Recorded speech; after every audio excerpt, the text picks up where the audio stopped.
guys, so I just finished filming on what's next after the ventilator.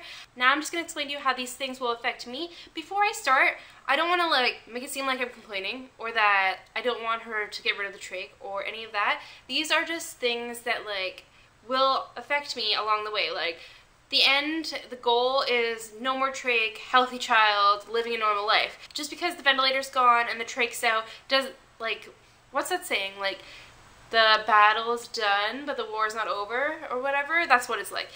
Just because, like, the ventilator's gone, or, like, the trach's out, doesn't mean that, like, the battle is over, or the war is over, or whatever that saying is.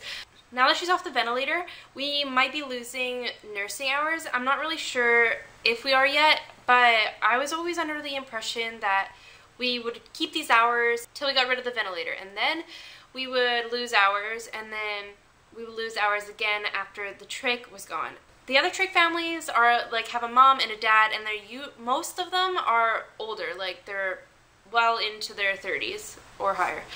And so obviously I'm younger, I am alone, like I have some supports, but it's not like they live with me. It's not like I can have support all the time in my house if I didn't have nurses. So the way that ours works out is like the ministry, like social workers and stuff like that, give you hours, and then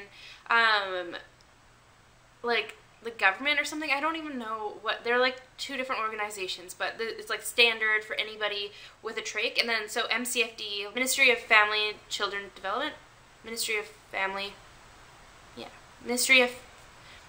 Children and Family Development, I think that's what it stands for. They decide based on like your family situation kind of and the child's needs. They're the ones that are giving me all the daytime hours that I have so far. So if they think that we don't need as many hours because she doesn't have a ventilator, which actually doesn't really change anything, like that doesn't make her needs any less because she wasn't really even on the ventilator during the day. So I don't know how that will work out. But anyways, if I lose that, that means that I'm not going to have very many hours to work, which is fine. I've been preparing myself for that. I figured out that I could probably work 1 day a week if my hours get cut in half, which is fine because I wasn't working 1 day a week before. I'm still not even sure if that's going to happen. So that's what I've been like working up to. Except for now that the trach might be coming out in 2 months, I thought I would have like the ventilator gone 6 months, trach out. Like at least a 6 months period to go from having like 4 days of day nursing to like 1 day or something like that to none.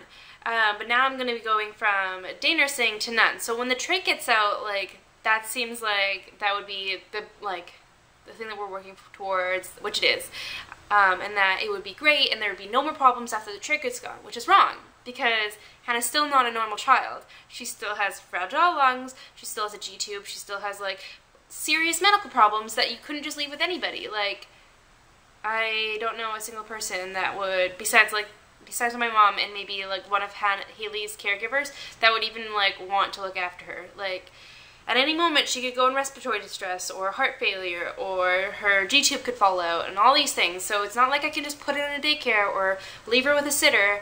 And some people suggest like getting a retired nurse or getting like a nurse on mat leave or all these things. But we live in a pretty small community and like that is hard to find. Like it's hard enough finding a good enough babysitter for Haley. So obviously right now I'm kind of worrying. I don't really care that we're not going to have nursing. It's not that I care that we're not going to have nursing. It's that I love to work and then I want to be able to work and then I don't know if I'm going to be able to work. I know it's my right to work. Like there's a website, MCFD website, that says like they have to provide you with some kind of care, but I've never been in that situation. I don't know anybody in that situation, so I don't know how it works or if it is going to even work. So right now I'm kind of just really stressed out that I'm not going to be able to work and that I'm barely going to have enough money to get by because like right now I feel comfortable with the amount of money I have, but if I had to lose a couple hundred, then I'm not comfortable.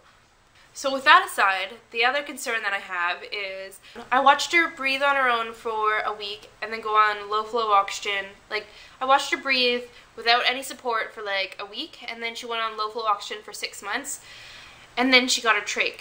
So like I went from watching her be like a functioning baby that could breathe on her own to needing a trach. So that's like the opposite from being good.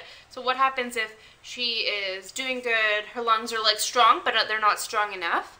So they're strong enough to last for 6 months or maybe even a year, and then she crashes. So then maybe I'm hoping like they'll put her on BiPAP, which is this little thing. Maybe I'll insert a picture when she was on it before.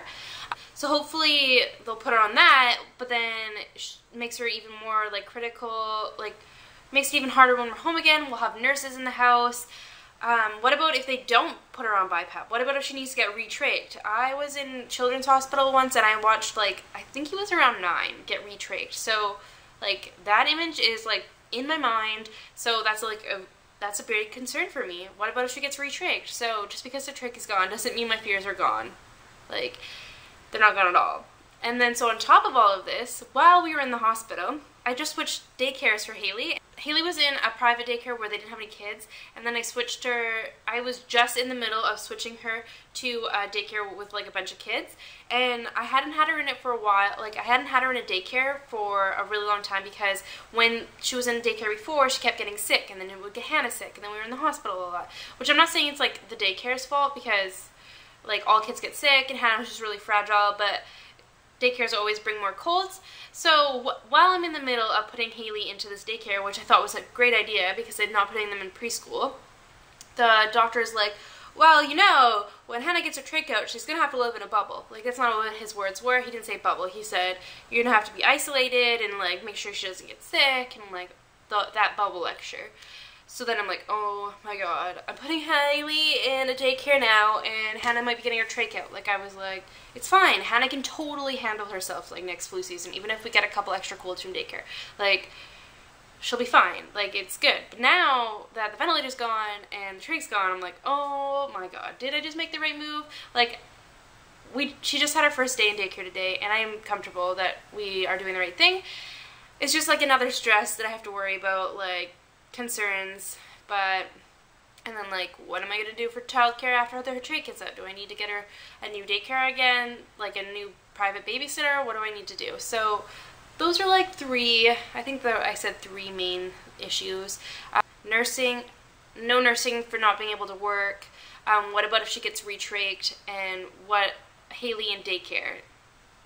So yeah, those are the things I'm dealing with. Also, if she gets retrached and she's in the hospital, then we're going to be in the hospital for, like, a while. Like, especially if she gets a trach or BiPAP and she needs to come home with nursing, then we're going to have to wait for all the nursing to get hired, and that's going to take, like, a month or 2.